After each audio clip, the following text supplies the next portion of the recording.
My high would be being on diners, drive-ins, and dives. We were on that in 2017. That was life-changing. Business was crazy. I mean, we had a line outside the building for 40 days, man. It was crazy. People was coming from, not just Michigan, they was coming from all over the United States, dude. That's amazing. Sometimes I say things and I feel bad. I don't want to make my parents feel bad, but like they did the best they could. That statement there, though, that's what I say about my parents too, is that they did the best that they could with what they knew. Yeah. They didn't prioritize, how do I be a better father? How do I be a better mother? Tried, man. Probably reflecting on what their parents did or didn't do, and then they applied that with us, and then I'm doing the same on like, I wish my mom or dad would have did more of this. Me and my wife do things very different from how she was raised and how I was raised. 6 hours? You work 6 hour shift? Good for you, buddy. Must be nice. I'm working 10 to 14 every day, bro. Even on vacation, dog. You think you called me on vacation? I talked to you on vacation. I texted you. Yeah. I'm on vacation. I can't text Craig back. Oh, fuck. That ain't me. Maybe that's somebody else. That ain't me. Business doesn't stop for nobody. Do you struggle with turning it off? Like you said, you were just in Colombia.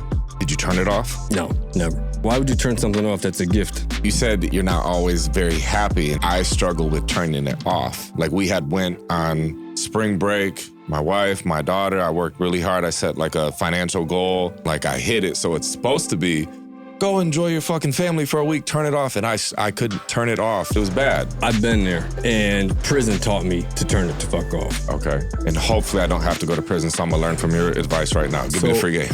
When I was in prison, that was the best sleep I had since I was 14 years old. That sounds crazy to hear. Tell me about it.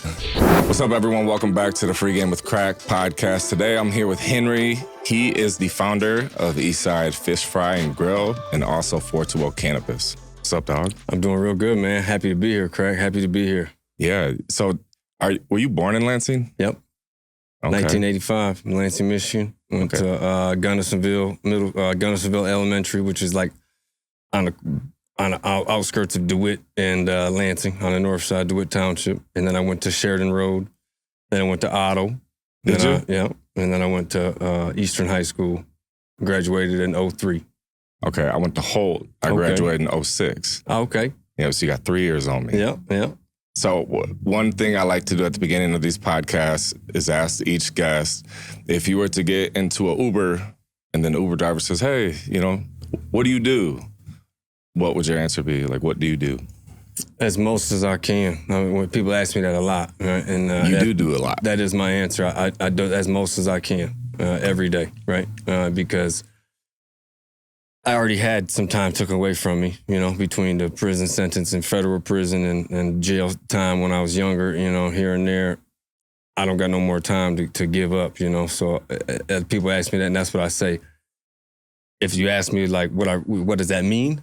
I slang as much chicken as I can, literally. Yeah, slanging chicken. Literally. Yeah. I was in a game for 10 years where I had to hide everything I sold, right? I couldn't advertise. There was no signs. I couldn't wear a hat. I couldn't wear a T-shirt. Couldn't wear a phone number. I couldn't, post anything, and we still slanged it real well. We slanged the weed real good, good enough to where the feds got us, right? Got me. And so now I think I can advertise everywhere. I can make posts. I can go to my store today, and I can change somebody's perception of Eastside Fish Fry just today, and it's only gonna cost me, a 5-wing lunch. I can go there, I can take a 5-wing lunch to maybe my bank teller who I just was there today cashing a check, and she had never heard of my restaurant. And I'm like, well, whose fault is that? Is that her fault? No. Or is that my fault? Right? I've been here 13 years, man. You telling me you live here, you live in Lansing, and you don't know Eastside Fish Fry? You've never been to my restaurant? Okay. I'm gonna change that, right? And I still have that. I still do that. So what do? I sell as much chicken as I possibly can every day. Yeah. Mm-hmm. And then that led in. So how many years have you had Eastside Fish Fry? 13. Yeah, this year's 13. July is 13 years. And then since then, you've expanded with Fortuo. Yeah, a year ago, a year and a half ago, we opened up Fortuo Premium Cannabis. And it's a micro business. So we have a grow license. We can grow 300 plants. And then we have a retail marijuana business in the same building. If I had to do it all over again, I don't think I would invest any money in the marijuana business. for multiple reasons. There's no profit in there. People are cutting everybody's throat trying to get to the bottom. It's a fight to the bottom. It's like, I don't even know, man. And there's no other market that I've ever been in my life or heard of where it's like that. You know, my competitors were, you know, instead of my competitors in chicken, we're trying to push the price up. Right? Yeah. Like, you know, and instead of trying to come up with different ways around it, like, you know, different chicken places might come up with different sauces or different ways to cook it, or, you know, a healthy thing or whatever. They might try to get the customer to come in there more. In the marijuana industry, nobody thinks like that. They just think everything's about price. It's not about quality. It's not about taste. It's not about anything no more to the consumer besides price. So if I can be the cheapest in town, I'll end up beating everybody. And then everybody will go out of business, and then I'll be there. That is the mentality of the people in the marijuana industry. And it's a sad situation, man. That sucks. It's like weed is a commodity then. It's just, which is kind of true, because I had a friend move here, specifically to Lansing, Michigan, from New York. And I was asking his thoughts, like, you've lived here, I think this was maybe like 3 months. You lived here for 3 months. How would you describe Lansing, Michigan to someone that's never been here before? And he said two things. He said, two things in one. He said, if you drop me anywhere in Lansing, I could throw a football and hit either a dispensary or a construction cone. I was like, that's pretty damn true. Absolutely. Yeah, that's definitely true. So I think that's anywhere in Michigan almost right now, though, man. I mean, there's dispensaries everywhere, dude. It's crazy. Especially in bigger cities. I mean, maybe not in smaller cities in Michigan, but there's dispensaries everywhere. Lansing's bad, but, you know, Detroit's bad. Flint area's bad. I mean, there's just everywhere, dude. Well, we'll get in deeper with the dispensary stuff, but to keep the audience's attention, what's been like a career high, and then what's been a career low? And it could just be just a moment in your life where you look around, and how I would describe as a career high is just kind of a moment where you're looking around and you're like, damn, I must have done something right to get to here. And then a career low is doing the opposite, looking around like, I fucked up somewhere along the lines to end up right here. Yeah. What would be like a high moment that... And I mean, real quick, I mean, I don't want to make it seem like the marijuana industry is just terrible and that we're not in the business. I mean, the business is doing good, you know, but... You're providing jobs, opportunities for people. Yeah, there's a lot of pros to it. It's just, right now, I've never sold marijuana for fun, right? But that's what I'm doing. That's what I'm doing today. I'm selling marijuana for fun today. I'm moving a lot of money for other people. You know, we're moving a lot of money. We're doing a lot of money. But at the end of the month, there's not, you know what I'm saying? There's not a lot of money in the bank, right? There's not money to reinvest in advertising. That's why you see me out here, you know, Bo's always around, right? You know, I mean, on test drives and getting my haircuts. I mean, right? I mean, because it's working. It's working. I'm walking around the Lansing area where I used to be like, oh, that's the fish fry guy. You know, that's the fish fry guy. Now I'm hearing Bo's. Where the Bo's at? It's working, right? I got to do something. I mean, business is picking up a little bit. People are coming in there wanting to meet me, wanting to take pictures of me, wanting to know where the Bo's are, wanting to buy, you know, more weed instead of just quarter bags and eighths. Yeah. So, I mean, it's working, but I'm dealing with people that are spending $10,000, $15,000 a month on advertising, right? And I'm spending a couple $100 here and there on boosting a post or just going somewhere and just making a nice post. It's tough to compete with that, bro. So, I mean, our weed speaks for itself. I mean, we have very good product, and it's all homegrown. It's not, you know, we're not buying it from the cheapest place. We're not, buying it from some place where you don't know where it was tested at.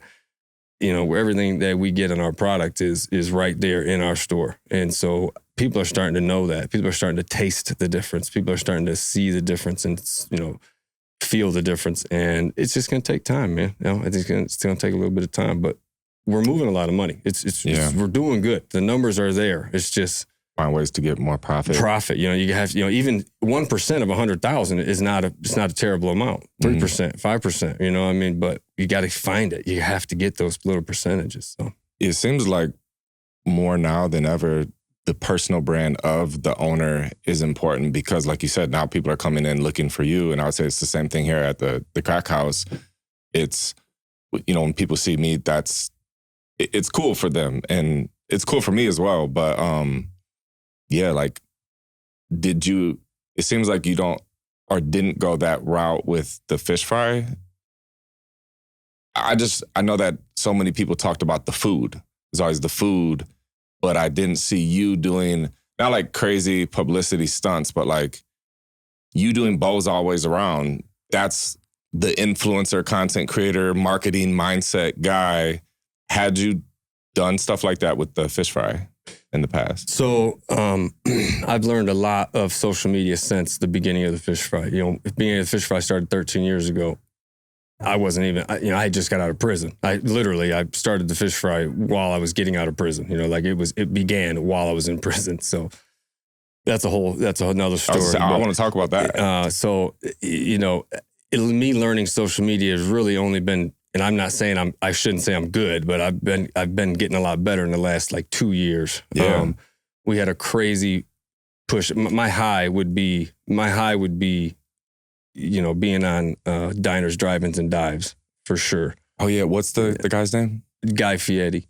Yeah, he had that show, Diners, Drive-ins, and Dives, Triple D. You know, it was on for 10 years or so. We were on that in 2017.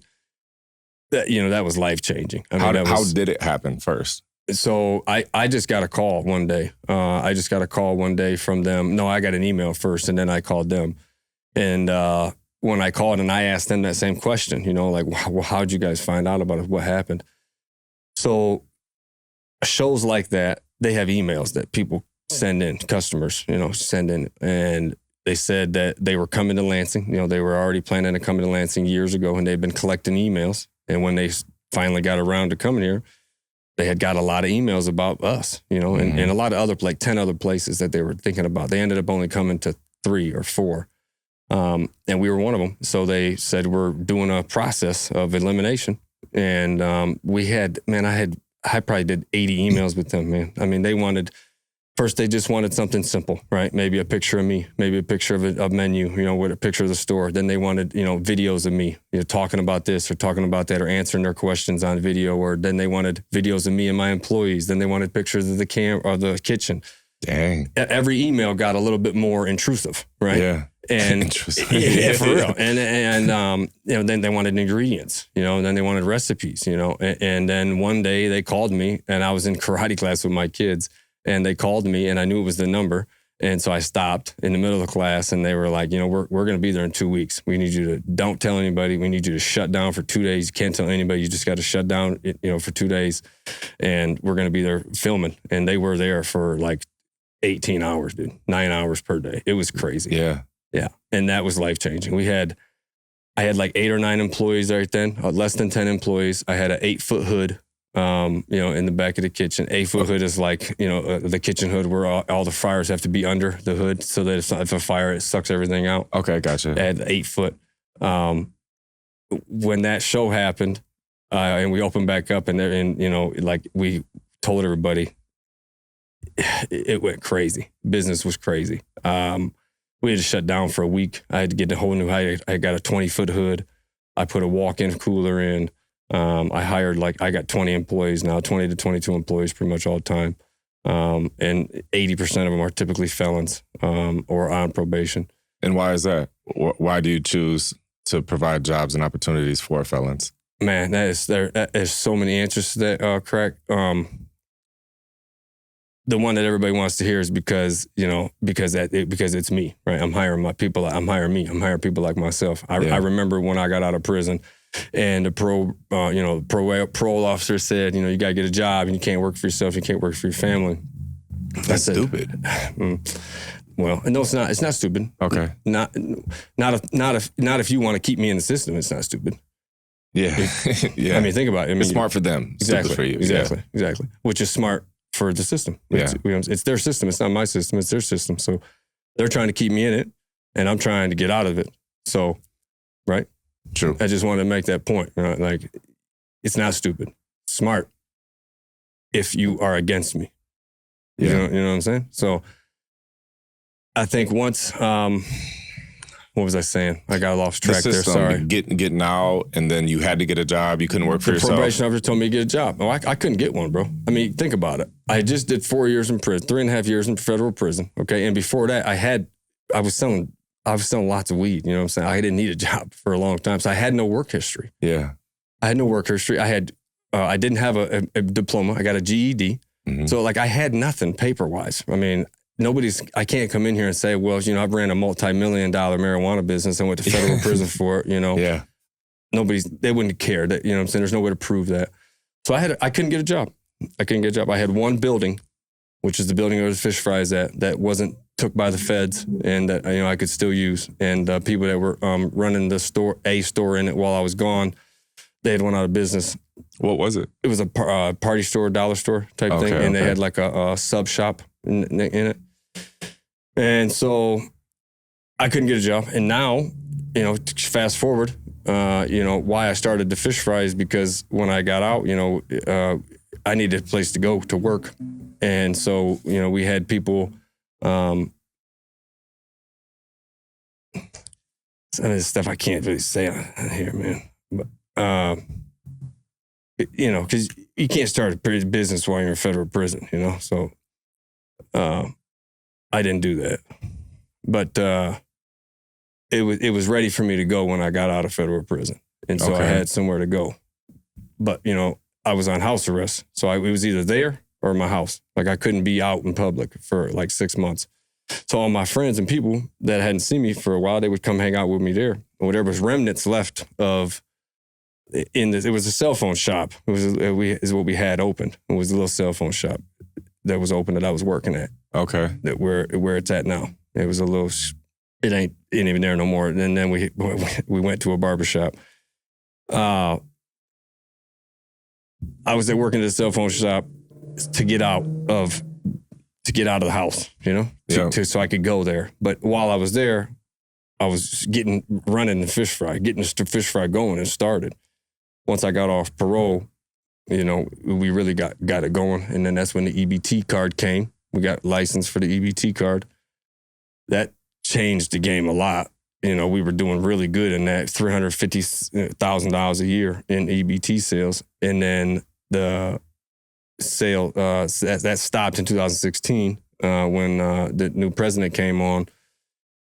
He cracked down on that and he took EBT from all places like me. He took mine first. Like I felt like I was one of the first ones in the state of Michigan that they came in and they said, "Oh, you're not a market, you're a restaurant." You know, and I was like, "Well, prove it." And they were like, "Well, you prove it. We don't have the burden of proof. You have to prove that you sell more than 51% cold products, grocery products." And I didn't. Right? Oh, okay. So I couldn't prove that. So they took it that day.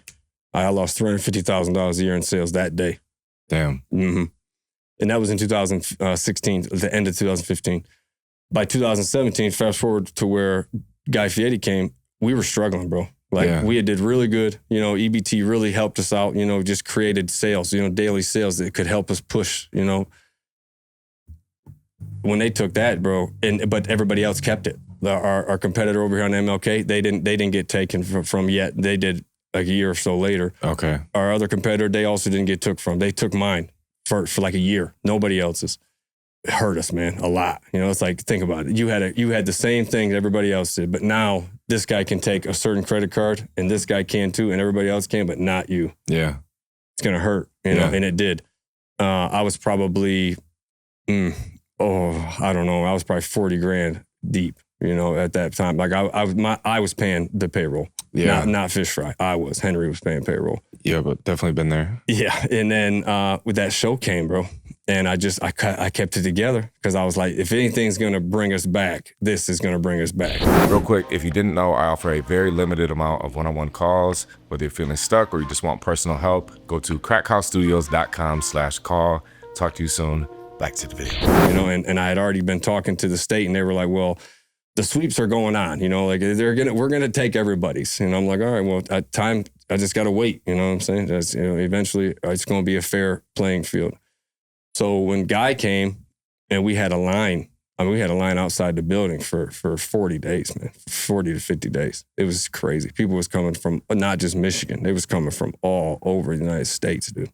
That's amazing. Because people were, people were following that show. People still, we get people still that come here and say, hey, I seen your show a couple years ago and you were on my list when I came to Michigan, and I'm through Michigan now. So boom, I'm here literally. And I'm like, wow, and then reruns. That's what I was going to say, reruns. I can always tell when there's reruns because I get 5 to 10 emails from ex-felons, always ex-felons. They say, man, keep doing what you're doing. Somebody like you gave me a chance 12 years ago, and now I own a trucking business because, I got hired as a trucker, right? And now he's a trucker. Or somebody like you gave me a chance. Or, hey, now I'm someone like you, Henry. I'm hiring felons. I hear it all. And every time it's in a rerun. So I know when there's a rerun because that always happens. And I love that shit.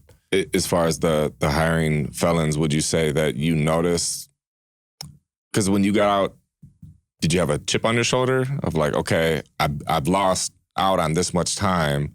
I'm about to just, move at 2x, 3x speed so I can try to make up for lost time? And did you notice with hiring felons that in them, or is it just hit or miss? It's hit or miss, but that's just humans. Yeah. Just because they're felons doesn't make it hit or miss more or less. To be honest, if we're being honest, it's less with felons. Okay. Typically, for me, what I've noticed, and maybe that's just because I am one of them and I sympathize with them, right? I mean, we get along well because I understand what they're going through and I do sympathize with them. But a felon can't lose his job because now he's got to go to his probation officer in a week and say he lost his job. True. Crack can, because Crack can just go get a different job. So can Timothy over there because Timothy's not a felon, right? Yeah. So a lot of times I've seen that my felon people or my people with history, I don't like saying that, but I am one of them, so it's not like I'm talking bad about it, but people with a background, they are the ones that are always coming to the meetings. They are the ones that are on time. They are the ones that, listen to the new policies that are being created for lots of reasons. Man, they believe in me because I seen something in them that 17 people before them didn't, maybe. Who knows? Maybe 71 people. Yeah. Who knows how many applications that person filled out before I said, you need a job? Like right now? Right now? You can work right now. Let's go. Or get your money today. When you punch out today, I'll pay you for today. And you come back tomorrow. You do that over and over again. And the streets hear about it. Their cousin hears about it, right? Once Kathy has Frank getting out of jail, and Kathy's been talking to me for 2 weeks, right?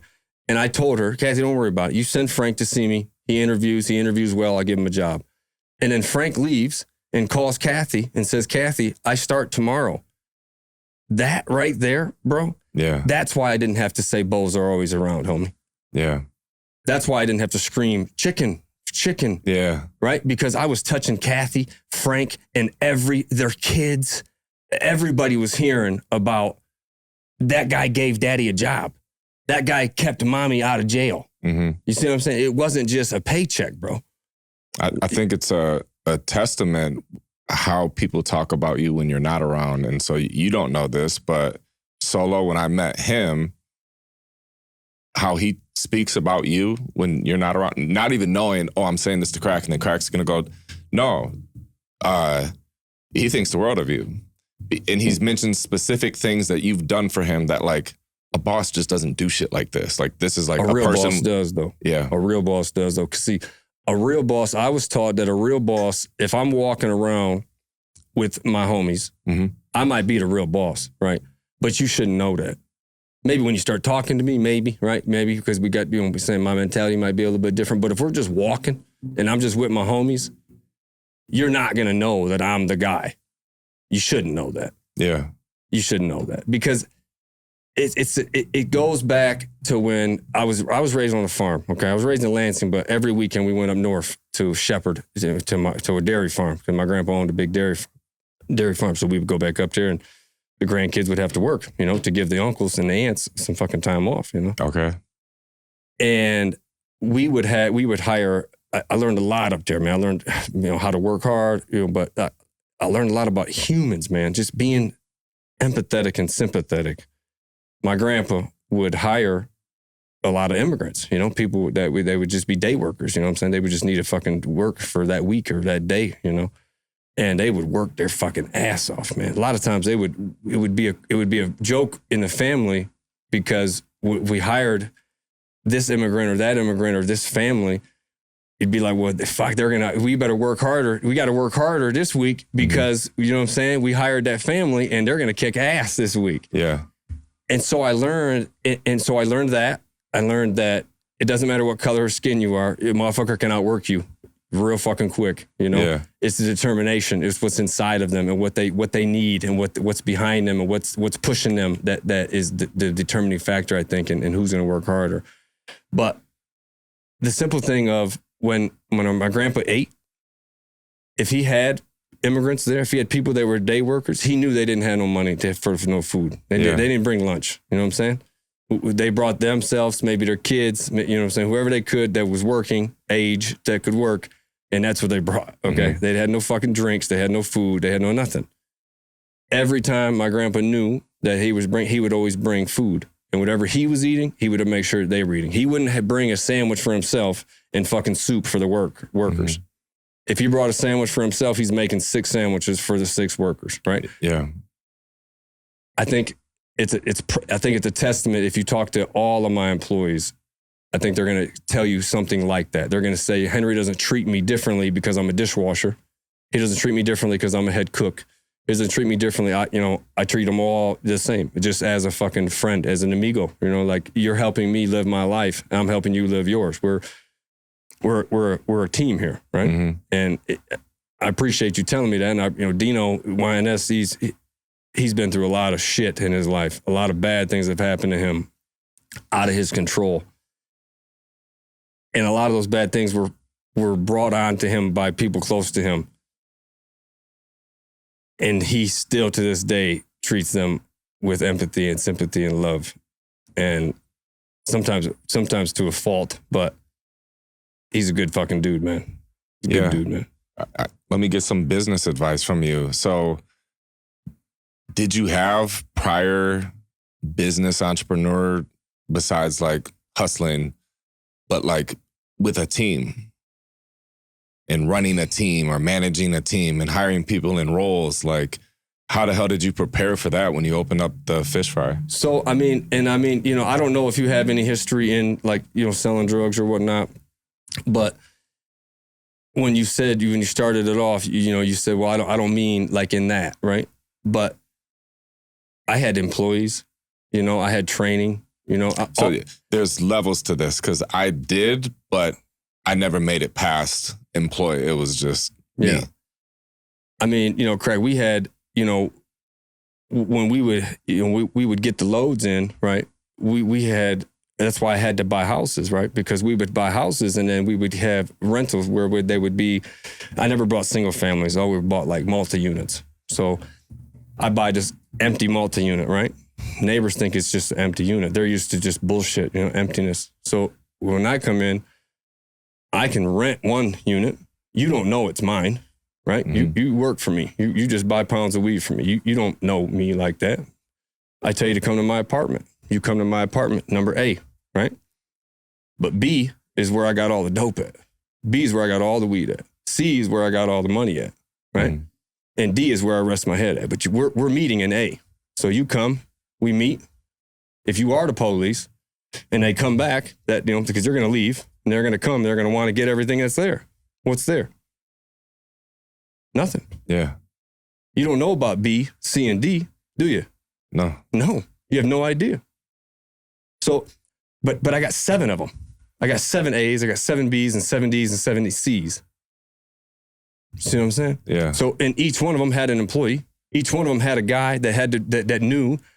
When he lived there. He lived there. Yeah. And he knew that day how many people were coming over, which places he needed to meet them at. This guy knows about B. This guy knows about C. This guy knows about D, right? And these guys all know about A. Okay. Right? So he would know to have 5 3-packs in C, and he would know to have 4 or 5-packs in D, and he would know to have nothing in here, and he would know to have the safe house here for that day. Yeah. Right? And then maybe in a week, we'd switch it up to the other property that I got. And we would just keep switching them and then fixing them up as we did that. Yeah. And then renting them out. We did that shit for years. So I had employees. I had staff, I had trainings, I had to show them how to bag things up, I had to show them how to reweigh things, I had to show them how to, if things got too dry, how to make it not dry. I had to show them things, I had to show them how to dehydrate things if the shit got too wet. I mean. What age range was this for you? 16 to 22. What traits did you look for in employees then that maybe you still look for today? Hunger. Yeah. Hunger. A need to make money. I believe I can make people valuable, right? Because I've seen it. Yeah. Like I've seen people come to me and say things like, I can just wash dishes. Well, good, because that's what I need. You're hired, right? But then next thing you know, and I love giving a guy, the rope, right? I love giving a guy the rope. He's either going to tie a knot or he ain't, right?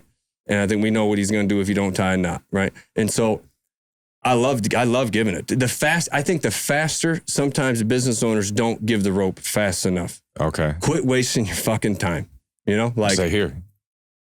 Show me, man. And sometimes it even if you want to keep the guy around or the person around, and sometimes it's better. Like I don't hate anybody or anything, but I don't like when I get a new employee and they're the employee that, you show them how to fill that water bottle up. And as you're showing, I know. You're showing them how to clean the plant. I know. I love just saying, how many of my plants have you ever cleaned? Yeah. Well, none of your plants, I've never worked here before, but I've plants just like that. But how many of my plants have you cleaned? Well, okay. Don't tell me you know how to clean a plant then, because you're not cleaning a plant. You're cleaning my plant, and you're cleaning it the way that I'm teaching you how to clean the plant. And I clean plants the best because I make money off cleaning plants. So please just clean the plant how I'm cleaning the plant. And sometimes you just got to do that, right? Or sometimes you just got to say, all right, here you go, and walk away. And then come back in 15 minutes when it's wrong. You say, you know what, man, you're not going to work here, buddy. Sorry. Go ahead and punch out. I'll send you your last check on Friday. How is that for you, like letting people go? Is it something... I hate firing people. Yeah, me too. I hate firing people.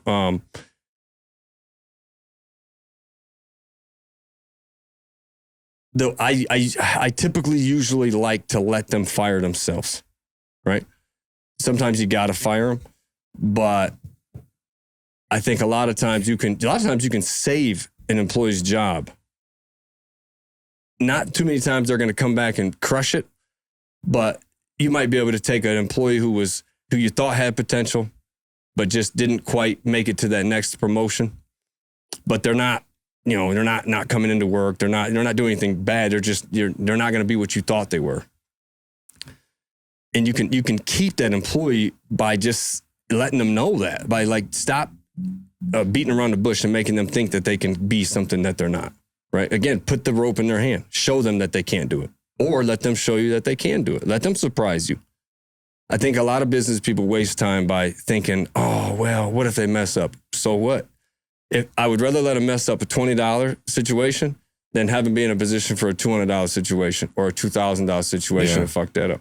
Fuck up this $20 one so we can either see if you just can't make it to the other level or see what happened with that one and how we can tweak it, What's been some mistakes that you might have made earlier on or years ago that, you don't make those mistakes anymore, that you could give me and the audience some advice on mistakes to avoid with running a business, having a team? Well, I'm going to answer this a tough way probably, but being vulnerable has created a lot of value in me and also costed me a lot of money. But I think the pros outweigh the cons. So I think being vulnerable is something that I would be cautious of as a business person. Describe how so being vulnerable, because I would say I'm very transparent, vulnerable, kind of like how you text me earlier. Mm-hmm. That's me too. If whoever's going to be here tomorrow when I walk in, whatever I'm going through, I'm just sharing it with them and they know what's going on. And there's been some months where I said, guys, I think the plane's crashing. Just giving you guys a heads up. I'm going to figure it out some way, somehow, but How so would you describe like vulnerable? Ways that I think have been, me being vulnerable has been a positive and a negative. And I've had to learn how to be either in the middle of it or just be less on the side of getting taken advantage of. Okay. So, but I think I have to be vulnerable. It's important to be vulnerable. My employees, I want them to be able and feel safe that if something's wrong in their personal life, that if they want to include me or ask me a question or tell me, hey, I really need a schedule change. I can't work Tuesday and Wednesday nights because I get my kids that day. Yeah. That's me making you as my employee think that it's okay to talk to me about that and tell me that is me being a vulnerable boss. Okay. And let me explain that. If you didn't feel comfortable coming to me, you would never have access to me. So now it's my general manager's job to decide that. Well, if he doesn't have sympathy and he doesn't really care, maybe he doesn't have kids, guess what? You're working Tuesdays and Wednesdays, aren't you? And then you might lose out on a really good employee. You might lose out on a good employee because now he's emotionally not there, because he would rather be with his kids, and you had an opportunity to help him do that and you didn't do it. Being a vulnerable guy is that my employees know, they know that each and every one of them know beyond a shadow of a doubt that if that was a real situation where they had an opportunity, all they needed, the only thing that stood in their way was Henry, was their job.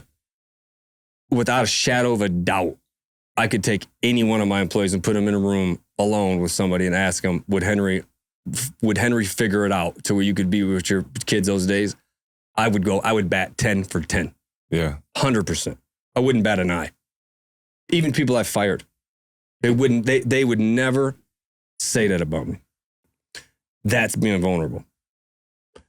Because there's times when people have told me that they needed to see their kids Tuesdays and Wednesdays, and guess what? They didn't see the kids on Tuesdays or Wednesdays, did they? So, right, and I've been in business for a long time, not just 13 years there. But I've been in business for 24 years, I've seen it over and over. So the full circle of putting my trust in somebody, believing somebody, and it never, it never fruitions, right? But I've also seen where, man, I didn't put my trust in them, but I still let it happen because I was vulnerable. But I knew it was going to fuck up. Wow, really? Didn't fuck up yet. It's definitely going to fuck up. Full circle. It didn't fuck up. Oh, good. So as a businessman, it teaches you, if you're going to let something go anyways, why not put full focus on? Why not put full of pressure on it, right? Like if you're not going to let it go full circle, then stop it right fucking now. Stop wasting your time. But if you're already going to let something figure it out, like fruition, if you're going to try something where like that scenario, mm-hmm. Hey, you said you need Tuesdays and Wednesdays off for the kids. All right. Give it a month. It's 4 weeks later. Ask your managers. Ask people who work with him. Hey, has he been talking? Has Crack been talking about when he comes back on Thursdays? Has he been seeing his kid? Fuck yeah, man. He's been so excited, man. He went to the movies last week. You did the right thing. Yeah. You won that, right? Like you took a chance. You were vulnerable. You could have been lying to you. You could have been fucking around. Now you got to deal with Crack telling all your employees that he just got down on Henry. I told Henry that I needed Tuesdays and Wednesdays off. Now look at me. I'm getting drunk every Tuesdays and Wednesday. That could have happened, couldn't have it? Yeah. Absolutely. Now I've set myself back. How much longer with all 20 of my employees because I decided to fucking trust one fucking guy. But that same scenario, think about when that guy comes on Thursday and says, man, that motherfucker Henry, man, I ain't seen that motherfucker in a week. But when I see him, I'm going to tell him thanks, dude, because it feels real good having my son know that I'm coming there Tuesday. He knows I'm coming there Tuesday. He knows I'm coming there because I don't got to work because Henry made me not have to work. For me to hear that and see that and feel that and to have my people feel that I got to walk into every day and say, good morning, what's up, how you doing, walk past them while they're dropping chicken, while they're doing something for me, talking on the phone for me, doing something that I don't got to do no more. I gotta walk past those people, bro. I want those people to be like, man, that's Henry, bro. What's up, man? How's your fucking day, Henry? Yeah. Not, you know what I'm saying? Like, I want motherfuckers to really give a fuck about how I'm doing because I actually give a fuck about how you're doing today. Yeah. I care. And it's hard to care when you got 40 fucking employees, bro. But there's people with 400 and they care. There's people with 4,000 and they figure out a way to care. Whether they delegate, whether they hire, I don't know. But it doesn't fucking matter if they figure it out though. So for me to say, oh man, I'm too busy to care about you. It's a cop-out. You a bitch. That's a cop-out. Because there's other people doing way more than you, bro. Yeah. Every day. There's people that they're stronger, smarter, faster, quicker. Everybody, bro. There's someone better than you right now. You know that. I think you know that. Mm-hmm. Me too. Absolutely. Somebody slaying way more chicken than me, way more bows. Somebody, you doing one podcast today, somebody did 6. Yeah. Right? For real. Fuck it. I mean, that's real life, man. Yep. That's okay. They got to hustle. I got to hustle. Maybe I want to do 6 one day. All that tells me is that it's doable. Mm-hmm. I'm not working so hard at an emptyless dream. He fucking did it. He can do 6. I can do 7, motherfucker. Mm-hmm. All I got to do is I might have to learn something from that guy, right? Instead of being a hater, instead of being jealous, instead of unfollowing him and telling all my people to unfollow him, instead I'm following him, dog. Yeah. I'm following every move he makes, bro. What kind of seasoning does he put in his chicken? Okay, let me write that down. How long does he cook it for? Okay. What kind of material? Okay. I think that's a problem with in America for sure. I mean, I travel a lot, and it's like that everywhere in human nature, but it's less like that outside of America. But people just hate to see a motherfucker doing good, bro. What is that, Craig? I don't know. I'm like you. Success leaves clues. I see somebody winning, and I want to sit down and talk to them. Oh. Here we are today. It inspires me because it shows me that it's possible. And then, like you said, what does he put in here? So here. What kind of lights does he use at his podcast? Exactly. You know what I'm saying? Like, yeah. What's the process? I don't know where it's not parenting because like my dad's a good dude. My mom's a good person, but like they're not business people. Like my dad worked for a living. You know, he worked for he worked for somebody else his whole life, retired, everything. So it's like, I don't know. Perspective, fucked up perspective. Just how, somebody would look at this and say, man, that's half empty. But then we're like, shit, no, it's half full. What though? I mean, but like, what though? What does that? Because like, I wasn't poor. I wasn't rich. I mean, I was very middle class. You know, I wore a Bugle Boy. You know what I'm saying? I didn't have holes in my pants. But if my brother was older than me, if his pants didn't have holes or stains, those are not my pants, right? I mean, that's just the way it was. If he had a hole or a stain, my parents wouldn't make me wear it. But if he didn't wear it anymore, or it's too small for him, and it's not ugly, it's not fade. You know what I'm saying? Like I'm wearing it. They're not buying me a new shirt. Right? I'm not going to say I wore hand-me-downs every day because that'd be a lie. I wore a lot of hand-me-downs. Yeah. And I was okay with that when it happened. You just have one sibling, older brother? I got an older brother and an older sister. I'm the youngest. Okay. But like now, and this is free game. So, I'm just, and I sometimes I say things and I feel bad. I don't want to make my parents feel bad, but like, because both my parents they worked hard. You know what I'm saying? Like they did the best they could. None of them, they were not TV watchers. That's what I say about my parents too, is they did the best that they could with what they knew. Yep. They didn't prioritize, you know what?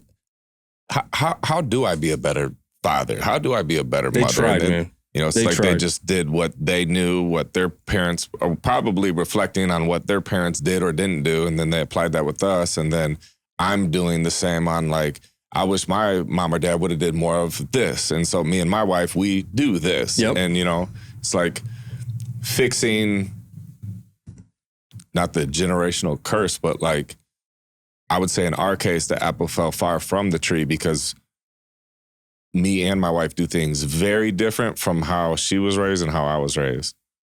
And we see a lot of flaws. And honestly, I'm still getting over being like angry at my parents for unlearning.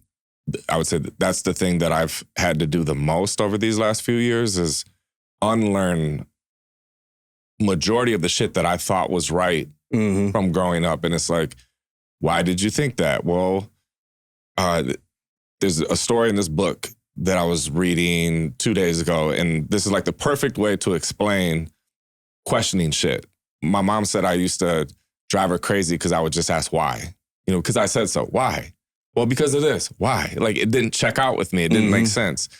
So in the story, it's about a husband, and he said that his wife was cooking a ham, and he noticed that she cut the ends off of the ham. And he asked her, you know, I think that's wasteful. Why do you do that? And she said, well, this is the way you're supposed to do it. And he said, well, who taught you how to do that? She said, my mother. This is how she always did. He said, okay. And he said her mother was coming over for dinner that night. So then they're at the dinner table, and he asks his wife's mother, when you cook a ham, do you cut the edges off? She said, yeah, that's the way you're supposed to do it. And he said, interesting. Don't you think that's wasteful? And she said, no, that's how you're supposed to do it.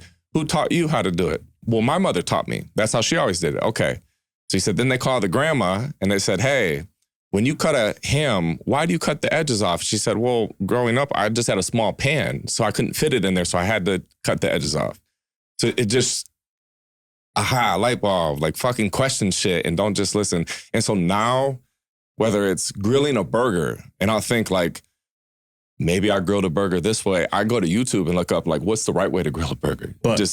And I don't know how you was raised or what your mom said when you asked all those questions. I don't know. But I think some of that speaks volumes to parenting, right? Now, if you have an inquisitive child who is asking, you see something and then says, you know, you tell him that, you know, you tell him the answer, that your answer. And he says, but, you know, why? Explain it a little bit more. Yeah. Are you the parent that shuts it down and just says, that's why? Because I said so. Or are you the parent that says, well, I don't know. I know a guy, though. I know a photographer. I'll find out why that turns red before it turns white. I'll find out right now for you, okay? Little Jimmy? All right. And then you do find out for little Jimmy that night when he gets out of school, you got an answer for little Jimmy. Yeah. What does that teach little Jimmy? Teaches him a lot more than to cut the fucking ends of the ham off because of why. Yeah. Right? It's so, I mean, I think it all goes back to the parenting, man. And my parents weren't the best at that, but they were good at letting me wander, letting my mind wander. So I got diagnosed with ADD at a very young age, like 8 years old. I was getting in trouble all the fucking time. Okay. And, you know, back then it was Ritalin that they wanted to pump full of all the kids full of Ritalin. Did you take it? No. I was too young to make a decision at 8. But when my mom, that was the first time I seen my mom like angry, not at my dad, like angry out in public. Okay. Because we went to the doctor. So the teachers had called my mom in and said, you know, like they were having issues with me. I was just being bad, you know, class clown. That was what they were saying. Oh, he's a class clown. He's always trying to make people laugh. It never sits down. So my mom took me to this place and they were like, yeah, he's got ADD. Back then it wasn't ADHD. That hadn't been described yet. It was ADD. And they were like, he needs Ritalin. And she was like, he's 8. I'm not fucking giving. He'll figure it out. You know, we'll figure it out. And He'll play outside. She didn't tell me what ADD was until I was like 15. I remember like going there and hearing ADD, but I'm 8. I don't have a Google. I don't have, you know what I'm saying? Like now if I told an 8-year-old ADD, they could Google it somehow and probably know what it was. I didn't know what it was for almost 10 fucking years after that. But I found out what it was. I think when I was probably around like 15 or so, like I started researching and realizing like I do have like something, like I have something different. What made you research it? Was it because you were actually struggling in class or something? Like, man, it's hard for me to focus. Yeah, man, because like I'm smart. I'm a pretty bright guy. Like if I read like if a textbook, I can do a test. Like I'm a pretty smart guy. Fuck, dude, to get me to sit down and fucking read a textbook, bro, you got to pay me. And now, I mean, like the only way I'm sitting down and reading emails now is because I know when I get done, I'm going to have a check. Yeah. So I did something in those emails. I did one of those emails I sent, motherfucker is going to send me a check quick, you know? Or I'm not, I hate it, dude. Like I hate my job right now. Like my day-to-day job, bro, is not what I seen myself doing. I'm great at it. I'm good at numbers. I'm good at talking to people. I'm great at what I do every day. I'm not saying I'm not good at it. I'm saying I would much rather be out there digging a hole in a big ass excavator or building something, like doing something with my hands, like actually physically doing something. Yeah, Mm-hmm. I would say the same. That's been a lot of my stress with getting this studio, because this place, we've been here for about 2 years. And prior to this, I was still the main earner in the business. So I was doing a lot of the stuff versus like owning and building. And that transition from like being, I guess, on the field versus being on the sideline coaching, I mean, that's been flipped my fucking world upside down for sure. But it's because someone's got to run this shit. Like, it's growing, it's getting busier. Like, we need a business owner, not like get the fuck out the studio and run the business. And man, there's been so many times where I've crashed out in here, just fucking frustrated with, not being prepared for a lot of the challenges and the tests, and like where I say, man, like you said, sitting at the computer or doing numbers, or if I'm trying to figure out back ends of tracking how much money is coming in from the recording studio versus the podcast studio versus photography versus video. And I'm trying to figure out formulas and this, and this. And yeah, it's like I didn't sign up. All this started was because from me being creative and wanting to create music or create videos or create podcasts. But what comes with it is this whole business side of things that does require a whole nother level of attention, focus. Like there's a whole nother learning curve. Mm-hmm. I think, especially when you go from, a lot of people's goal is to make 6 figures a year. But then when you try to go from making 6 figures a year to like, okay, how can we make 6 figures in a month? That's a big learning curve. And I love it because of the man that I'm becoming from that journey of figuring the shit out.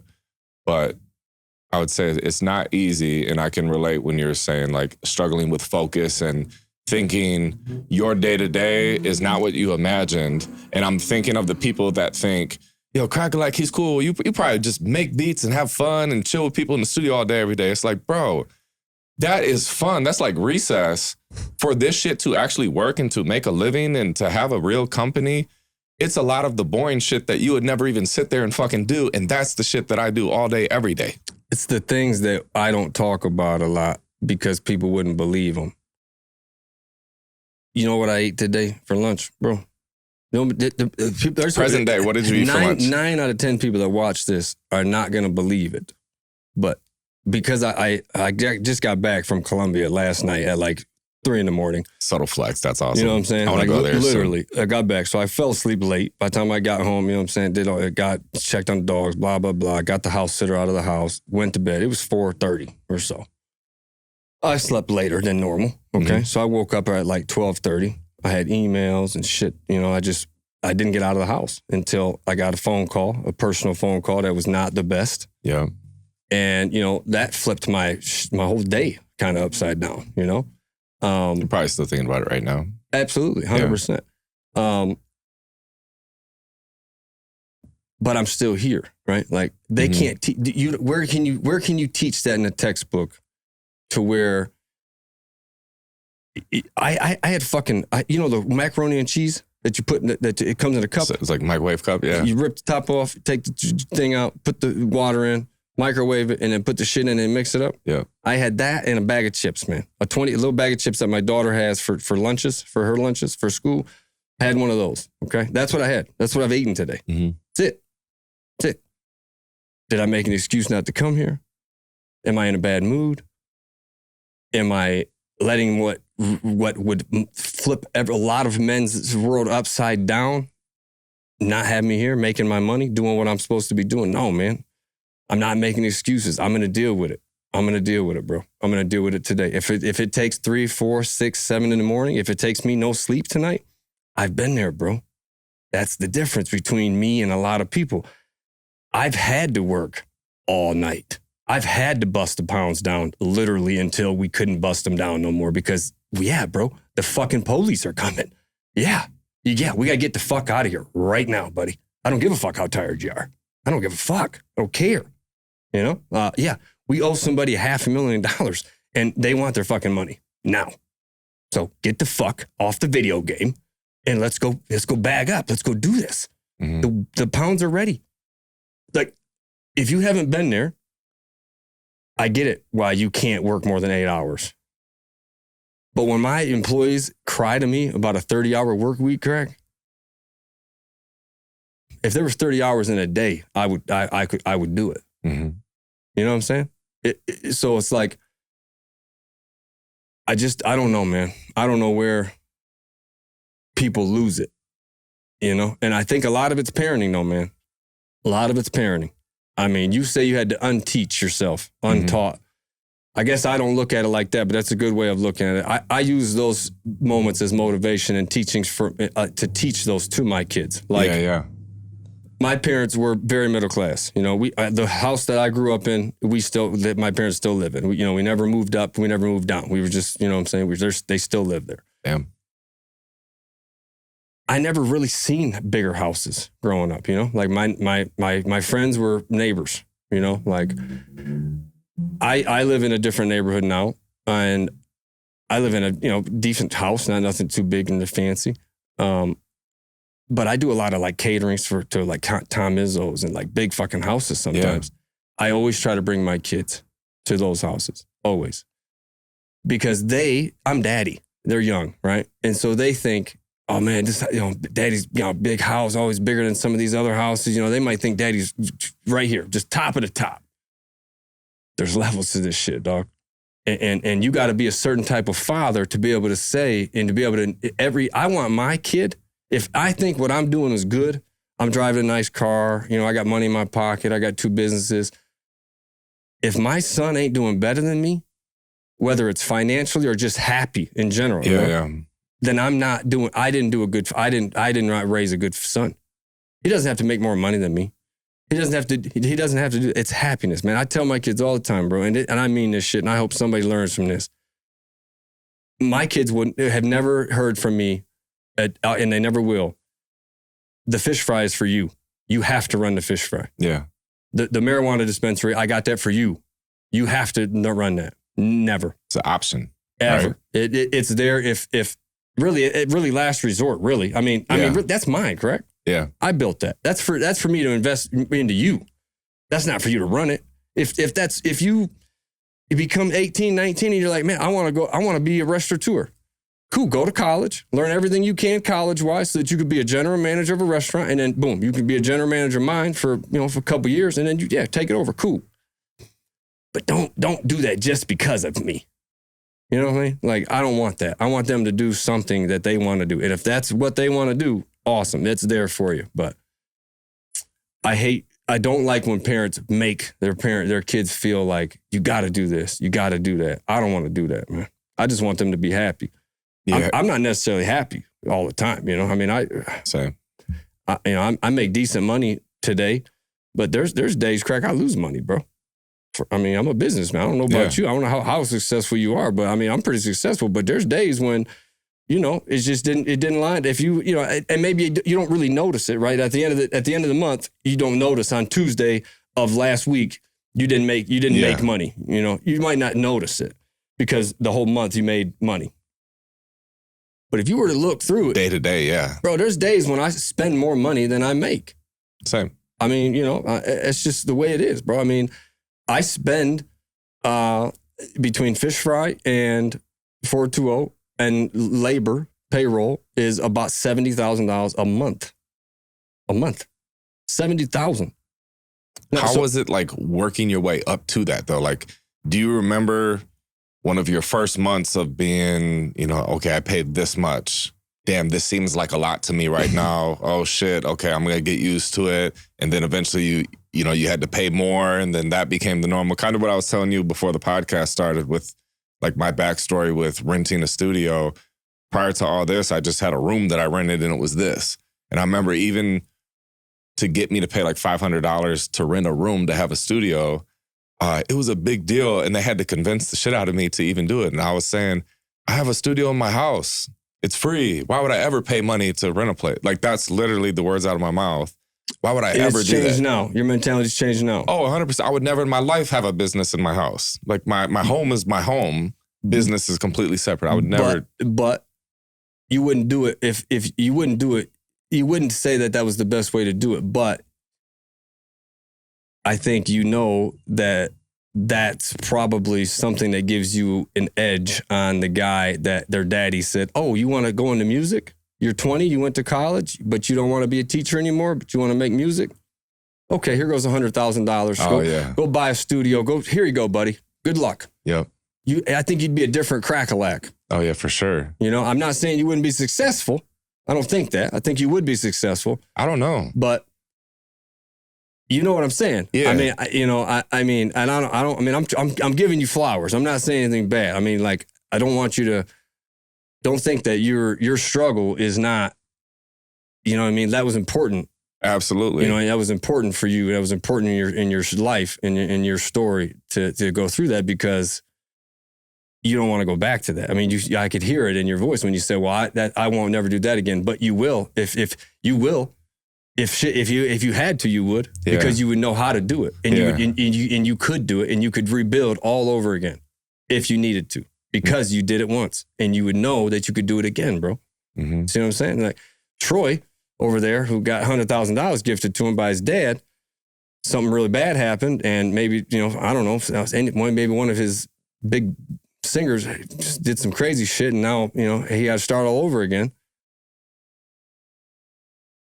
Yeah. Right. I have friends that I went to, like, grew up with, that have came to the studio, and they look around, they're like, man, I wish you would have done this in a big city. It'd be so successful if you did this in a big city. And I say, it would be too easy if I did it in a big city. And I like the challenge of build a place like this in Lansing, fucking Michigan, and be there for my daughter till she graduates high school. She goes to Grand Ledge. Mm-hmm. So it makes her life more convenient to see her mom and me and go back and forth, and I can be there, versus like if I moved to Miami and she went with me, and then for the summer she's seen her mom, and then that would affect her lifestyle. So it's like, no, I want to do it here.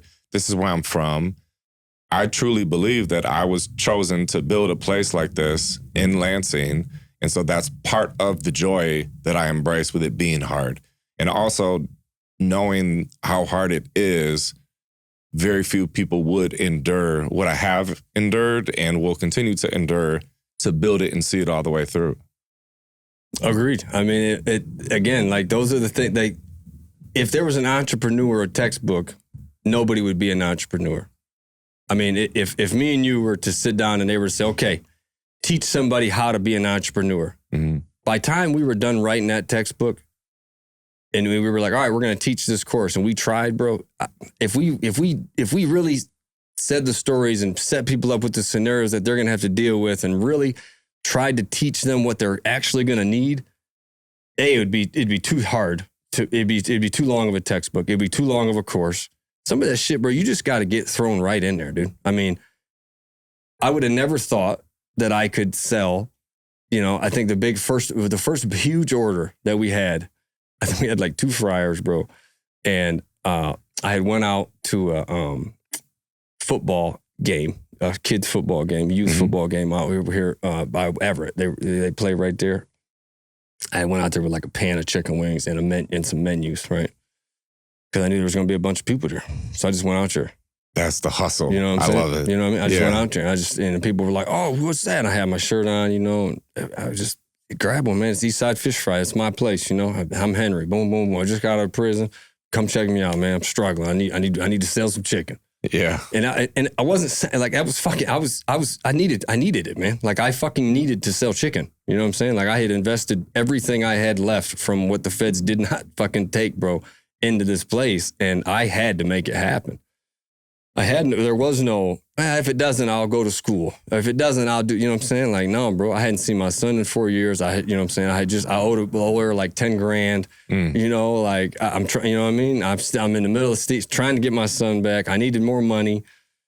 I didn't want to sell drugs again. I was on parole. Like, bro, you know what I'm saying? Back's against the wall, knuckles is on the ground, you know? And here I am, you know what I'm saying? I woke up this morning still feeling like that, though. Even though my knuckles ain't on the ground and my back's not against the wall. You know what I'm saying? But in my mentality, though, It is. And it'll stay like that as long as I possibly can, bro. And if I can teach that to my kids or people who are watching this free game, stay hungry. Hungrier than your friends. Hungrier than your peers. Hungrier than your business partner. Hungrier, man. Do you struggle with turning it off? Like you said, you were just in Colombia. Did you turn it off? No, never. See, why? Why would you turn something off? Why would you turn something off that's a gift that I shake 10 people's hands today? Maybe 2 of them got it. Why would I ever turn that off, Craig? I don't never want to turn it off. Ever. Well, not off. Well, because see, here's the thing though. I can sleep it.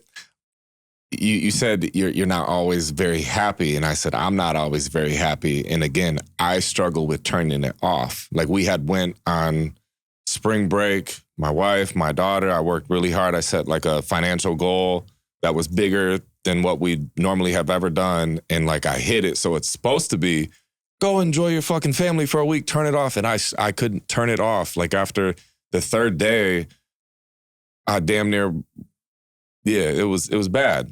I had a very long talk with my wife about like, cause she's just saying, just swim or just walk on the beach or do that. And I said, but I don't want to. Like I'd actually, it's almost like I had PTSD from being in survival mode as an entrepreneur, just like fight for your life. And it's like, yo, you don't have to fight anymore. Just chill. And I'm like, but I couldn't turn it off. So I've been there. And prison taught me to turn it to fuck off. Okay. And hopefully I don't have to go to prison. So I'm going to learn from your advice right now. Give me the free game. When I was in prison, that was the best sleep I had since I was 14 years old. That sounds crazy to hear. Tell me about it. Well, I mean, I'm 14 years old. I'm hiding marijuana in my mom and dad's house, right? I'm not sleeping good, I'm failing school. I'm not doing good. I'm cheating to get by. I'm paying people for their grades. You know what I'm saying? Like I'm not sleeping good. I'm not living good, right? Yeah. 15, 16, I start, moving some real good fucking weed. I start making money. I'm living good, but I ain't living good. Yeah. I'm not sleeping right. I'm staying up late at night selling weed, me at parties and, just up late. 17, 18. Shit really starts rolling. I move out of my parents' house. I start buying real estate. I start, really rolling and shaking and moving.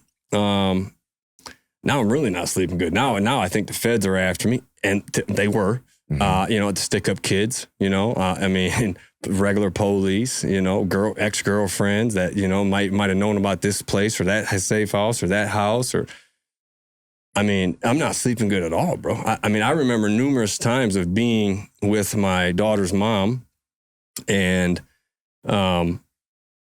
in like the grocery store. And we'd be like halfway through the groceries. We'd just be, and I'd be on the phone, doing my things, grocery shopping, taking phone calls, setting things up, telling people where to go and make things happen.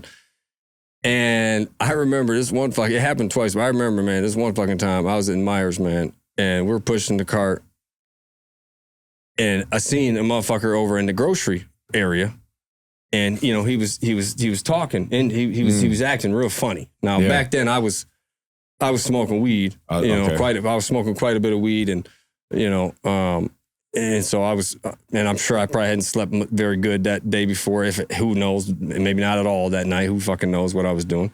But anyways, we're grocery shopping. So I'm supposed to just be able to grocery shop. Yeah. Right? Like a normal person. Yeah, I was going to say, be a normal guy.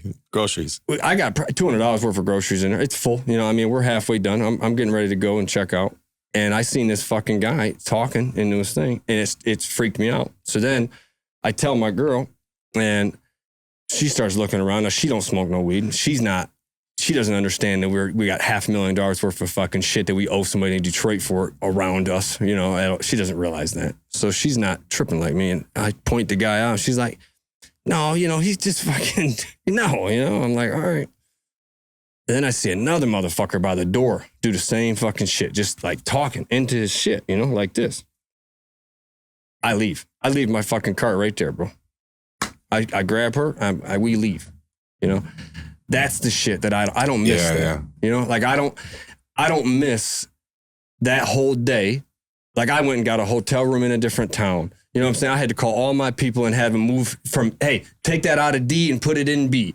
You know what I mean? Yeah. Like I don't miss that, bro, at all. But some of me does though. If I'm being honest, some of me does miss that. But that's what makes me me, bro. Because I can wake up this morning, bro, and I can call the plug for as much weed as I want. But instead, it's chicken. You know what I'm saying? I just changed it. I just had to change the way I think, man. You know, and now, thank God, I do have a license. I mean, I can actually buy as much weed as I want to now, but we're growing it. If we don't want to buy as much as we can, we want to grow it. But I stay hungry, bro. Yeah. Because like, I'll never make as much money as I was making then, bro. I mean, never. I mean, we was killing it, bro. I had 4 places. We were doing $250,000 harvest, man. Each place. Every 60 days, dog. Bang, bang, bang. But pounds were $4,500. Yeah. You know what I'm saying? So like that same harvest that I'm talking about would be 200,000 right now would be like 30. Damn. 35. Yeah. You see what I'm saying, bro? I mean, so what happened was you don't have to worry. Now that guy who's dealing with that's why the reason it was valuable is because shit like what happens to me happens back then. It's $4,500 a pound because you can go get sent to federal prison for it. You know what I'm saying? Now, what I got caught with would be like nothing. It would be a misdemeanor. I mean, what they hemmed me up with would be a misdemeanor. But because it happened in 2008, they wanted to. It was right when everything was going that way to be legal, and the DEA was mad. The agents was mad, and they were like, "Oh, we got your ass. We're gonna show everybody like you what we do to people like you," and they did. And it shut down a lot of people. A lot of people quit. A lot of people I knew fucking quit when that happened. They were like, man, fuck this. And they figured out a way to either get in legally, and now they're regretting it, or they just got into something different. I have a good question and kind of like a series of them with this. When you have an idea for a new business, like even with Fortuo Cannabis, let's say right now you probably have ideas already for other businesses that you would like to do. I was just telling you about one earlier. Yeah. So what is your process for, as far as like, okay, I have an idea for a business, I would need, this person would be a key role in, maybe similar to like how with the restaurant, a general manager or is it usually a who? Like who would I need in place to help this go smooth? Or yeah, and to be honest with you, I mean, and I don't mean to say this, in a bad way. I hope nobody takes this the wrong way, my team, but like I have a strong team right now at both places. I have a strong team at the restaurant. Been there, some people have been there. Long Wine that's been there 11 years. I got some people that have been there a long time. And I got some people that have been there like 3 or 4 years, which is a long time in restaurants too. Yeah. And I got a good, strong team at Fortuo. A lot of those people that work there, like Eric, I've known him for 20 years. He used to hustle with me back in the day. So I got good people where I'm at. But when I think about, and it's a sad thing, even in the businesses that I'm in now, if I want to have a business idea, like I have a growth idea, the saddest part is I have pretty good ideas. I have some good ideas sometimes, but the first thing I think now, as I've gotten older, is how many humans is it going to take to do it? Yeah. Can I train those humans to do it? Because it wasn't like that until I had 20 people and I had enough actual physical labor for those 20 people to do that I realized this can be your downfall, or this can be the thing that sets you apart. It's your team, it's your people. Yeah. Because today's Thursday. We're probably going to sell about 3,000 chicken wings today. You know how many chicken wings I touched today? Zero. Yeah. You know what I'm saying? Yeah. But I sold 3,000. And so without them, without those guys and gals there answering phones, keeping the dishes clean, scrubbing the floor so people don't fall. I mean, all the little things that we got to do, I wouldn't be here talking to you about it. You wouldn't even want to talk to me about it. you know? And so like I come up with ideas. I want to do sauces at the fish fry really bad. I want to do sauces. What does that take? That takes policies. That takes new procedures. You know, that takes people doing the things that I say, right? Mm-hmm. If I come up with an SOP, standard operating procedure, and I'm not there for a week, it has to continue happening. I don't know if I'm not there yet. That's why I don't got sauces yet, you know, but it's coming. But there's a lot of things like that. Like there's a lot of things I want to do at the fish fry and at Fortuo, but it would take either me 20 hours a week, which I don't have, whether it's because I got kids or whether it's because I got other things going on, I don't have it, or it's going to take a human 30 to 40 hours a week. Do I know that person now? Okay, perfect. Let's do it. If I don't know that person now, can I find that person? Can I train that person? If not, then that's a dead dream. It sucks. Yeah. I hate dead dreams, man. Yeah. Right when you said that sucks, I hate dead dreams, thinking, man. Oh, I fucking hate it. I got them. I got dead dreams right here, man. You know what I'm saying? But it would take 6 people, 20 people, 30 people, 10 people, one person, the right person, though, right? And you know what I'm saying? But if and when I find it, and I'll do it, right? But I'm not scared to jump. But I'm not stupid either. I'm not going to jump at something unless it's right. So if I look at businesses now to start, it would be businesses with the least amount of people that you'd have to have, or the least amount of like training, you know what I'm saying? Something that's simple. Yeah. Yeah. I think the biggest stressor for me here in the problem, how you said SOPs, that's what we've been doing now is because, you know, I think there's 1, 2, 3, 4, like less than 10 people here. So right now there is no SOP written for setting up the podcast. But that's what I did this morning. Yeah. Was I wrote down step by step a checklist. So that way, if Malik's not here, that's right. Then if there's another person, it makes it easier for you as the business owner. You know, the more SOPs you have, the more steps you have that you can put on paper. I'm learning that at the fish fry. Like, just because you've worked here 10 years doesn't mean you're not going to forget something when you're closing down the store when there's 13 things that have to happen. Yeah. You know what I'm saying? You know, like you might miss one, or, you know, but if it's right there in front of you and you checking it off, you know, it's just simpler and easier and better. SOPs are important. Yeah. Mm-hmm. Would you say you're the one of the most important people with the businesses would be the general manager because they're managing the team there? I think that's a simple answer for sure, right? Okay. I mean, you know, definitely one of my most important people at the fish fry is YNS, you know, Dino, for sure. But I wouldn't be Henry Meyer if I didn't answer that question without the dishwasher, keeping those dishes clean, Dino could never be a Dino. And Henry would never make it this far. Because if every time Crack went to go to fish fry and he's allergic to shrimp, and every time he tells us that he's allergic to shrimp, and every fucking time he goes home, he gets sick. Because why?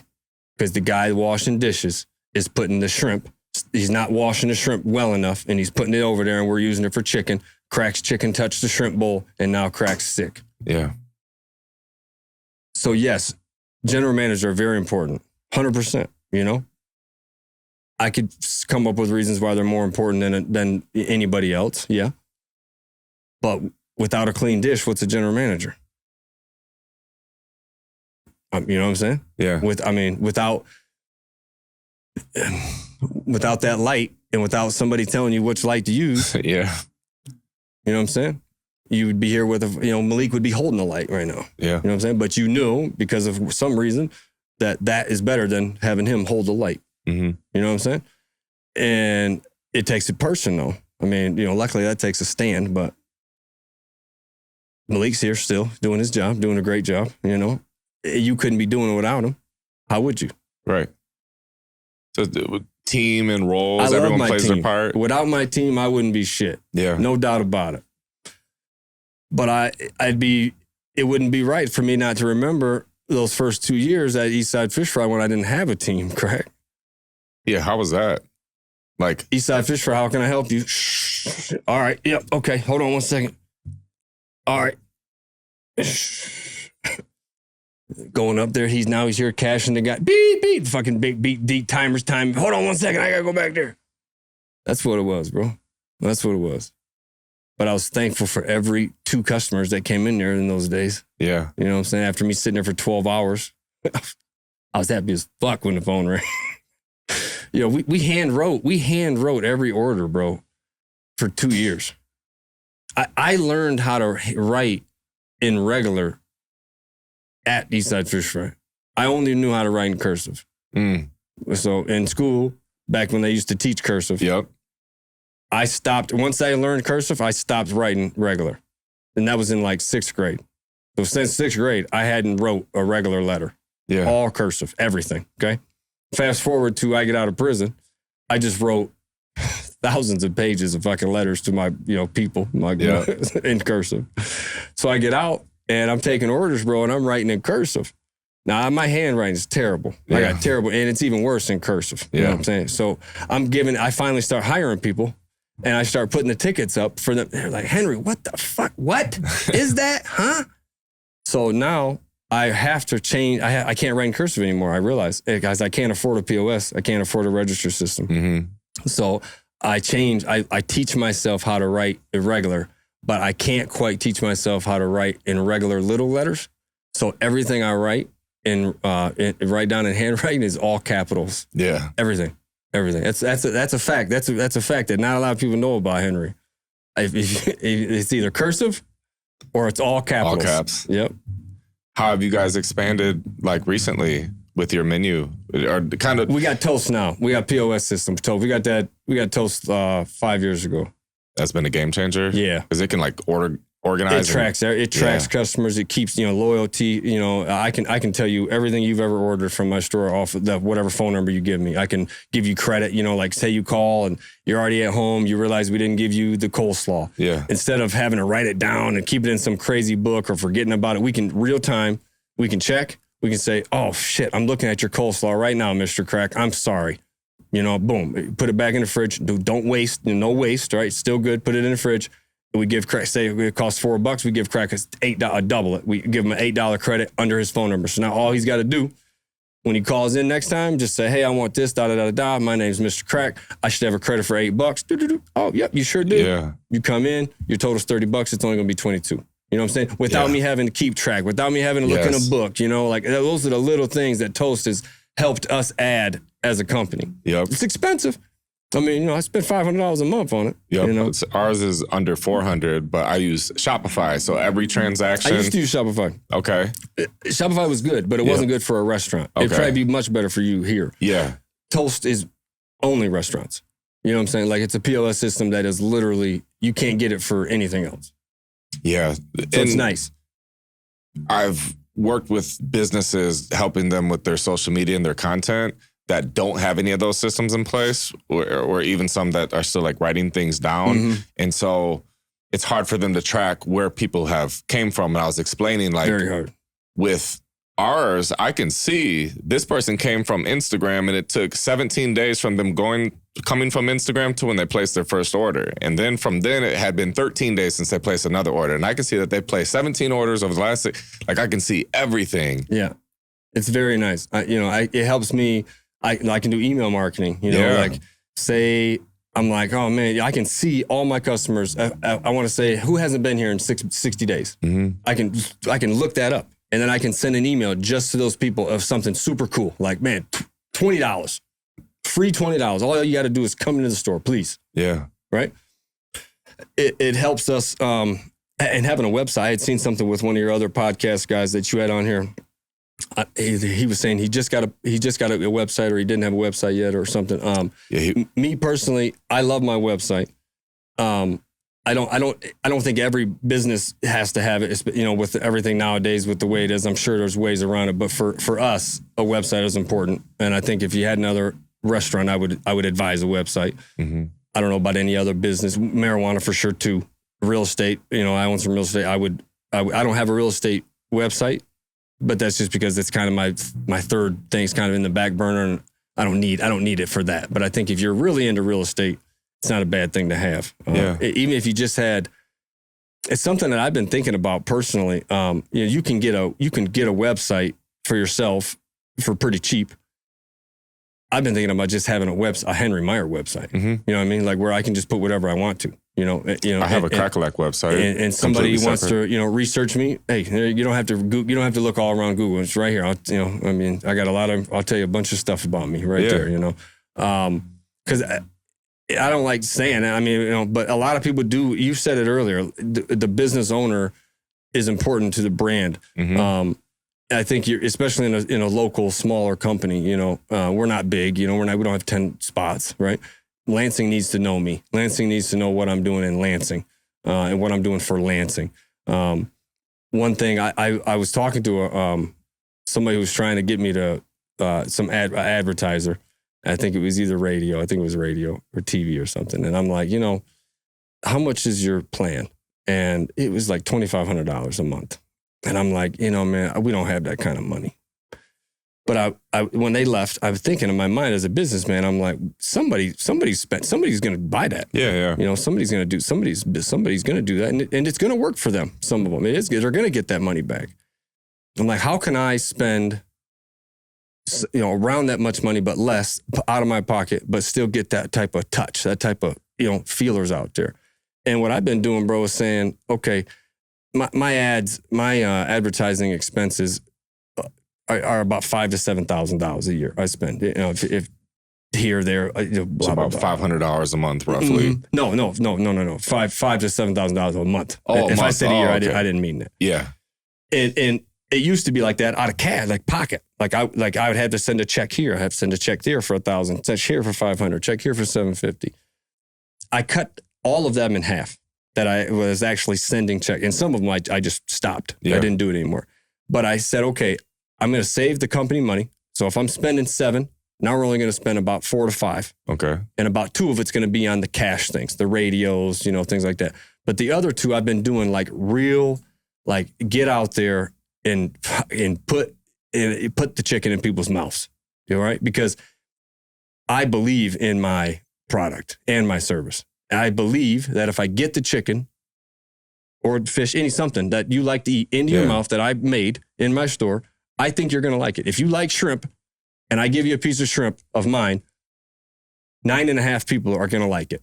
If you think it's too salty, then hold on one second. Let me make one without all the extra salt and then tell me if you like it. And I bet you'll like it, right? And I'm confident of that. I'm not saying I got the best. I'm not saying that. And I don't want people to think that. But I'm confident of my fucking my shit. Yeah.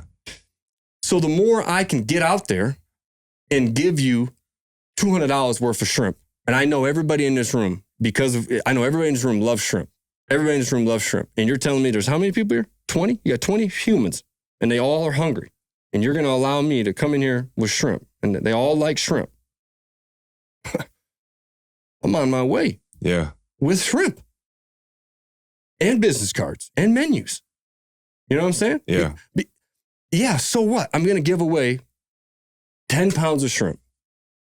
10 pounds of shrimp to, if you're a shrimp eater, a pound of shrimp is going, if you get a pound of shrimp at a restaurant, it's going to cost you $20 to $30. Yep. All right? For real. Yep. So 20 people. I told them I'm bringing 10 pounds of shrimp. That's $300 in value is what you're going to think. If you're one of those people, right? Follow me. I'm sorry if it's taking long, but follow what I'm saying because somebody's going to learn a lot from this. Mm-hmm. 20 motherfuckers there. I'm bringing $300 worth of value. But that shrimp only cost me $4 a pound. So it only cost me $40. Mm-hmm.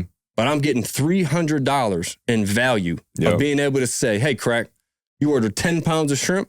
That's $300 on the house, buddy. Here you go. Here goes some menus, cocktail sauce. If you like my service and you like my product, all I ask, bro, this is my cell phone number. The next time you got 20 people here that want shrimp, order it from me, please. Mm-hmm. If you like it. If you don't like it, throw it away, eat it, never call me again. But if you do like it, just promise me next time you want shrimp, you'll fucking call me. I win that every time, bro. See, my brain. I'm going to win that every time, though, bro. Every time. I'm thinking, how can you combine that with the shit that I do? It would be having a tray of chicken and go to a public place where there's a lot of people at, and it might be East Lansing on a Friday night or a Saturday night. You have influencers or people wearing Eastside fish fries or a costume there too or whatever. A chicken soup, bro. Yep. And then you say, hey, we're doing a taste test of Eastside fish fry, rate it 1 through 10 and then try it, but you get these people on camera doing it. So you're combining put the chicken in their mouths. Yep. And combining it's on camera and combining, now you're getting all these, a compilation of all the best reactions of like, oh, this might be the best chicken I've ever had. What do you think? Oh, this, and you see the different faces. So you right see down the street. a young girl, an older guy, white people, black people, different skin races, etc. Yep. Ages. And then you put that on the internet and then you put a little bit of money behind that. Now you're crushing it. Yep. Like stacking all of they're tasting it and it's on camera and now we're running this and showing it to more people. So what I try to do is I try to find businesses who might have some employees or programs, local programs that might have, kids. All those kids got parents, right? And then they got banquets. They got like get-togethers. Maybe they got a place has volunteers. I do some work with Ellie's Place. I like the work that Ellie's Place does. I'll call them and I'll say, hey, when's the next meeting you got? When's, you know what I'm saying? I want to give you food. I want to give you chicken. Now every employee they got that's coming to there, you know what I'm saying? Those, if they work at ShopRite, and you go to ShopRite and you say, how many employees you got on Tuesday? I got 12. All right. At noon, I'm going to bring 12 5-wing lunches next Tuesday. Okay. Cameron, okay? You're the manager, Cameron. You going to be here next Tuesday? Okay, cool. I'm going to bring them. Dude, those people, you're going to get more shares, posts, pictures on Instagram. Yeah. You know what I'm saying? And real love. Look, I just got this for lunch, man, from Fish Fry. Henry brought it to us, bro. And me, knowing me, I'm not just going to bring it to him. I'm going to say, hey, Cameron, I'll bring it to you, but you got to let me bring it in the chicken soup and you got to let me say over the loudspeaker something, right? Yeah. And now here comes Henry in the chicken soup in Lansing. You know what I'm saying? Motherfuckers see me, the customers see me, employees see me. Man, I'm getting on. Eastside, you know what I'm saying? Eastside Fish Fry here. Come get your chicken if you work here. Boom. Bro, we're going to break the fucking internet, man. That's the type of shit that people like.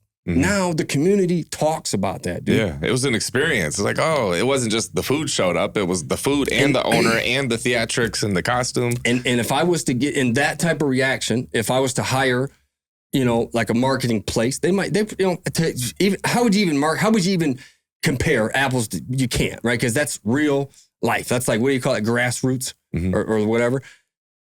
You can't compare. You know what I'm saying? Yeah, investing in marketing is important no matter what. But I like the idea of thinking outside the box. Like the idea I told you about that, because everybody's still winning, right? Like one thing, and if you're doing a startup, like a charity thing, a 501c, and you're asking somebody for a sponsorship or for some money, and they say, oh man, I can't afford to give it to you. I can't afford right now.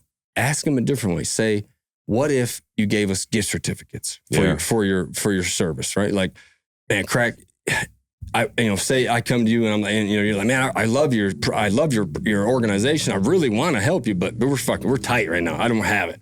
But I'll sit here with somebody for an hour. I'll give you and I'll give your somebody my time. I'll let you give away an hour of my recording studio. You give it away. Well, I don't know how much that is. Let's say it's $200. Okay, what's $200 in value that you just gave to that company, that organization, that they can now say, I'm giving you $200 worth of value. I'm not giving you $20. I'm not giving you something that I got for free from Crack. No. This shit cost me $200. They don't know that they're coming there and Crack's doing it as a favor. See what I'm saying? But what are you getting out of it? That guy's telling every single person he knows, he ain't never been to a fucking studio before. He's only been to basements. He came here and you changed his whole fucking perception. He told everybody how cool you were, how professional it was. And guess what? When he's got $200, guess where he's coming? You know it. You know it. You know the answer, bro. Yeah. You know the answer. And if he's got homies and they tell him guess who they're following? Guess who they're waiting for the next opportunity that Crack's giving away a $200 session? Yeah. And Crack told him that, you got to follow Fortuo and Eastside Fish Fry to get it. Now look what you've done. Yeah. Now you've shown love to me. You know what I'm saying? How many other businesses that you might be able to do that with? And next thing you know, we all got followed. We got 12 follows from 10 different people. That's 120 people, man. Yeah. Shit. All for what? For what? For free. I mean, you know what I'm saying? Like just you, just your time. Organizing. right? My time can either be worth $300 an hour or zero. I make that call because I'm an entrepreneur. I mean, if you ever imagined, think about real quick, do a number, do 70 grand in a year, in a month for a payroll, okay? Mm-hmm. Sales tax at the fish fry, the government sales tax that I have to make, I have to bring about 7 grand for the fish fry, about 30 grand for the dispensary. So let's call that 40 plus the 7, that's 110. Mm-hmm. Plus we're doing about, 50 to 60 grand in cost of food a month. So let's 150, 160,000. Mm-hmm. Divide that by 30 days. Divide that by 12 hours. I usually work 12 hours in a day. Do the math real quick. Do the math. We're at 2,000. How much money do I have to make every hour to be able to fucking be here next month? $167 an hour. Unless I did the math wrong. 12 hours. Only, I mean, if you want to do 24 hours, you can, but I'm usually only working about 12. So do 150,000 divided by 30 is how much in a day, and then divide that by 12 hours in that day. $416 an hour. So when somebody asks me, and I get this, I get a real bullshit response from people, but it's real life. How much am I worth an hour? How much? Yeah. You just figured it out. I have to be worth at least 420. I have to. Yeah. I have to. To like just pay for. Just to be able to walk into my store tomorrow and have people shake my hand and say, "Thanks, Henry, for employing me. Hey, this is awesome." I have to make $420 fucking dollars an hour, dog. Mm-hmm. Let that sink in to your viewers, man. That's the shit that you think about when you're laying in bed trying to rest. Come on, bro. So when I'm talking on the phone, I do a lot of phone talking to customer service people that were, trying to get down and all that. And I'm on the phone maybe for an hour. And I'm trying to get a $20 because they charged me $20, right? Or something. Maybe it was $200 or whatever, right? And I'm on the phone with them. Because if I'm not, I'm just gonna end up paying it. Okay. So I'm on the phone. Finally, I get to them and they're like, I'm like, okay, you gave me the late fee that was off. Thanks. That was $40. I just spent an hour with you on the phone. I'm $420 an hour. Am I ever gonna get my $420 back? No. I hope to fucking hell that I did something else during that hour that made $400 fucking dollars, bro. Mm-hmm. Because if I didn't, where are we at next month when the fucking payroll checks are coming, doc? So when people say, oh, man, when people be like, man, it must be nice, Is it? How much money did you have to make this hour? How many hours did you have to make that? 6 hours? You work 6-hour shift? Good for you, buddy. Must be nice. I'm working 10 to 14 every day, bro. Even on vacation, dog. You think you called me on vacation? I talked to you on vacation. I texted you. Yeah. I'm on vacation. I can't text Craig back. The fuck? That ain't me. Maybe that's somebody else. That ain't me. That ain't me, bro. Mm-mm. Business doesn't stop for nobody. Not you, not me, nobody. Somebody calls me, dog, I'm answering. Somebody texts me, I'm texting back. You know that about me. If you know me, you know that. If you're not getting a response from me, I did not see it. Yeah. I seen it. You know what I'm saying? I ain't calling you back for a reason. Where can people follow you, check you out, find you online? Me, personally, I don't have a lot. You know what I'm saying? I don't do social media personally, really. But like Eastside Fish Fry, Fortuo, Eastside Fish Fry Facebook, Eastside Fish Fry and Grill. I think it's just Eastside Fish Fry on Facebook though. Eastside Fish Fry on Instagram. Eastside Fish Fry on TikTok. We have a Twitter. I'm not very active on there though. Yeah. And then Fortuo has all Fortuo Premium Cannabis is Instagram and Facebook. And TikTok. TikTok, I got banned on TikTok. I can't do any ads. Pose. I don't know, man. I don't know, bro. It was the they banned me off the barbershop one. Really? Then I didn't even show anything. I mean, I don't know, man. They gave me a 10-year ban. What the hell? Yeah. So I don't know, man. about that one, but that's where they can find me, or they can come to 2417 East Kalamazoo Street on the corner of Kalamazoo and Francis. You gotta taste it. You gotta taste it, man. Yeah, you gotta taste it. Hey, I'll tell you what. Whenever you post this, Yep. you let me know. Yep. They got 7 days. Anybody listening to this when it happens, 7 days from that day, whatever day this is, when you let me know. Yeah. They come in, they get half off whatever they order, as long as they say they're here for the crack-a-lack. There we go. If you're here for the crack-a-lack, my people will know what that is. You got, let's do 48 hours after, 48 hours. Is that long enough for your staff, for your crew? 72 hours, 3 days after you post it? Yeah. Or longer. It's up to you. I was at 7 days is do enough it. time. Yeah. 7 days. All right. 7 days. Word. Yep. Crack-a-lack. I'm here for the crack-a-lack. I'm here for the crack-a-lack. Go to Anything Eastside you Fish order, Fry. half off. That's Yep. a hell of a deal. Shit. Hell of a deal. Generosity. Yeah. I'm not losing any money. If I price my things accordingly, right? Mm-hmm. And you come in and you bring, so that day I was going to see 100 people, right? Yep. I know that's my average. I'm going to see 100 people. But because I just did this with you, 30 days go by, you call me and you say, hey, I just dropped it. Boom, right? Over those next 7 days, I noticed that each day I had 112 on average instead of 100. Yeah. 12 times 7, that's 72. That's 84. 84 humans that you helped bring into my store that I didn't lose any money on, because if I priced my shit accordingly and you bought $50 worth of stuff, but you only paid $25, I got my $25 back. Yep. I got my money back. Yep. And you got to eat $50 of food that should be good. If I believe in my product and my service, you should go home and be like, damn, between Crack-a-Lack and Eastside Fish Fry, I'm not missing another podcast. Yeah. Right? I mean, that's what we want. Yeah, That's yeah. what I want them to say. Yeah. Because then if your shit goes up and you start seeing comments and this and that about that, what are you going to do? You're going to call me and be like, hey, man. Let's do something else. Hey, man. Hey, next, you know what I'm saying? Next month, you know what I'm saying? Right? Yeah. Because you're a smart fucking guy, bro. You're going to be like, man, that worked. And that didn't cost Crack-a-Lack $1. Yeah. It didn't cost me anything. Henry got his money back. He's happy. I'm bringing customers in there. Let's call Henry and see what we can do to keep this rolling. Yep. There you have it. So there you got it. There you have it. And I have ideas for other stuff we can do too. Thank you all for watching. If you're watching on YouTube, please subscribe. If you're watching or listening on Spotify, please follow and do us both a favor and give it a thumbs up. Shout out to Henry. Go Thank get you. that chicken, 50% off. Tell him you're here for the Crack-a-Lack. Crack-a-lack. See you guys next time. We out.